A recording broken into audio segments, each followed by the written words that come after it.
When you think of the Wild West, you think of gun-toting cowboys, and the faces you think of are typically people like John Wayne and Clint Eastwood. But there are forgotten players who helped settle the West. African-American cowboys and ranchers and cowgirls, they played a big part. And I met up with those keeping that legacy and Western spirit here in our state alive.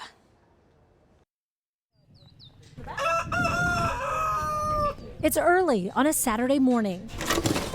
Sharon Fields, aka Miss Tweety, is up early cleaning out a horse stable at Night Ranch in Laveen. I try to get here when the sun comes up, maybe around 5:30, 6 o'clock.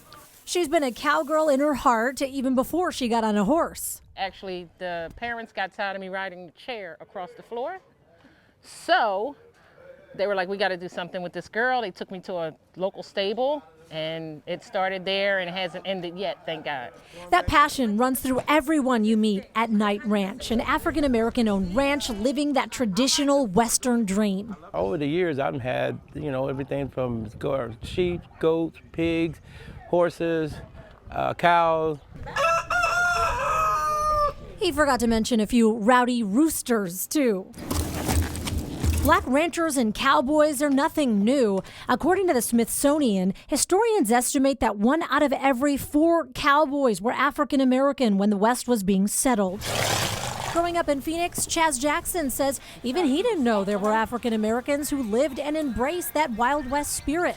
There's ranches out in Maricopa and Casa Grande, black cowboys are here in Phoenix too, as well. And they would come out and they'd be in the parades with their fancy Mexican saddles on and everything, and we just loved it. The majority of Western classics showcased white cowboys on the range. John Wayne and the Singing Cowboys and things like that, and Clint Eastwood.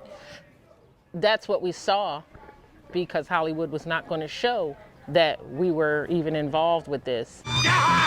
That's why movies like Buck and the Preacher, a 1970s Western starring Sidney Poitier and Harry Belafonte, 2 black men in the Wild West, were so important. And so is passing on this history and way of the Western life to the next generation. While horse riding can get the younger people hooked, the experienced ranchers want them to know this is about doing the work, and there is a lot of work.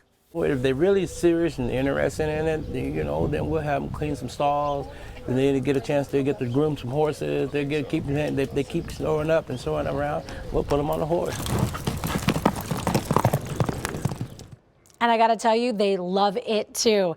And there's a new group. They're coming up. They're ready to ride and also compete. So tomorrow we're going to talk about the next generation of riders and hear from one who will be competing in this weekend's Arizona Black Rodeo. And if you'd like more information on the rodeo, tickets, times, and all of that, that's going to be up on our website, abc15.com.